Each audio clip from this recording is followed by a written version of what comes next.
प्रिय श्रोता बंधु भक्ति मार्ग तरफ आपण मानक मोर स्वागत। आपण माने मोर पासरे रुहंतु, मोते टिके आगे जीवाकू साहाय्य करंतु। आज माँ महालक्ष्मींकर प्रथम गुरुवार मार्गशीर मास, सही मास पाई आपण मानंकु श्रवण कराउछि माँ लक्ष्मींकर भक्तिपूत स्तुति वंदना।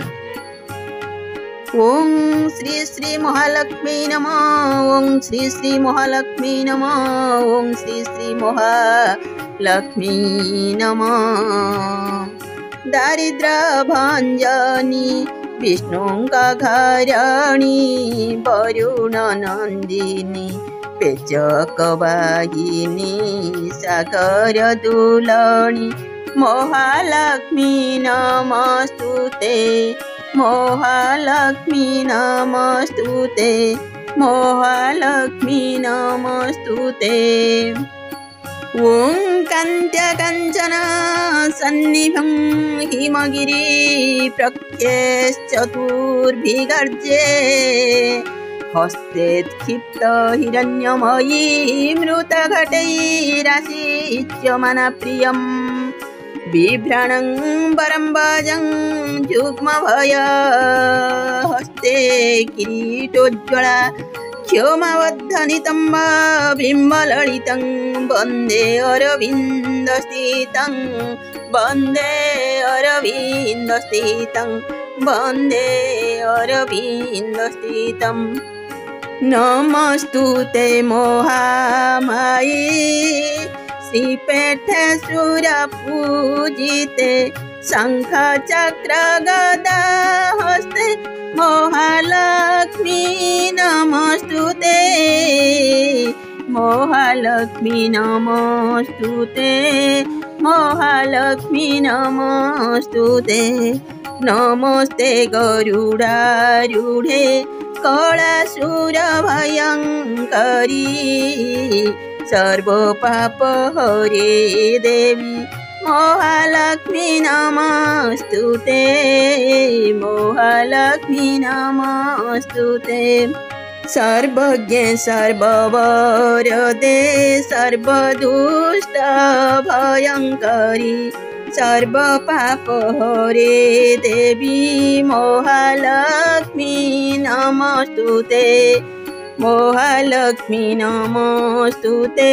महालक्ष्मी नमस्तुते। सिद्धि बुद्धि प्रदे देवी भक्ति मुक्ति प्रदायिनी, मंत्रमूर्ते सदा देवी महालक्ष्मी नमस्तुते। महालक्ष्मी नमस्तुते। महालक्ष्मी नमस्तुते। आद्यन्ते रहिते देवी आद्यशक्ते माहेश्वरी, योगने योग संभूते महालक्ष्मी नमस्तुते। महालक्ष्मी नमस्तुते। महालक्ष्मी नमस्तुते। स्थूल सूक्ष्म महारौद्रे महाशक्ते महोदरे, महापाप हरे देवी महालक्ष्मी नमस्तुते। महालक्ष्मी नमस्तुते। महालक्ष्मी नमस्तुते। श्वेतांबरधरी देवी नानालंकार भूषिते, जगस्थिते महामायी महालक्ष्मी नमस्तुते। महालक्ष्मी नमस्तुते। महालक्ष्मी नमस्तुते। महालक्ष्म्यं स्तकं स्तोत्रं च पठेत् भक्तिमान् नरः, सर्वसिद्धिमवाप्नोति राज्य प्राप्नोति सर्वदा, राज्य प्राप्नोति सर्वदा। कमले कमलारूढे भक्ति मुक्ति प्रदायिनी, त्रिलोकपालिनी देवी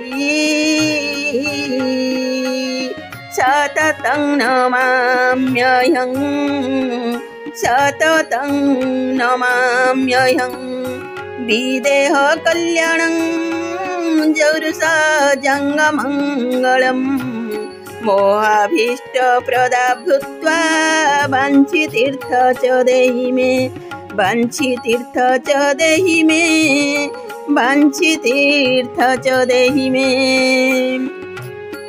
विश्वरूपस्य भार्यासि पद्मे पद्मालया शुभे सर्वतो पाहि मं देव मोहलक्ष्मी नमोस्तुते मोहलक्ष्मी नमोस्तुते मोहलक्ष्मी नमोस्तुते। प्रिय श्रोता बंधु, माता लक्ष्मींकर यही मंत्र बा स्तोत्र बा जेकोसी स्तुति बोली कहि पारंती। एही स्तुति को भक्ति और मनोयोग सहकारे श्रवण कले मनोवांछा संपूर्ण रूपे पूर्ण हेबो। आपण माने भक्ति और मनोयोग सहकारे श्रवण करंतु। आजि पाई एतिकी, पुणी साक्षात हेबो आगामी अध्याय रे।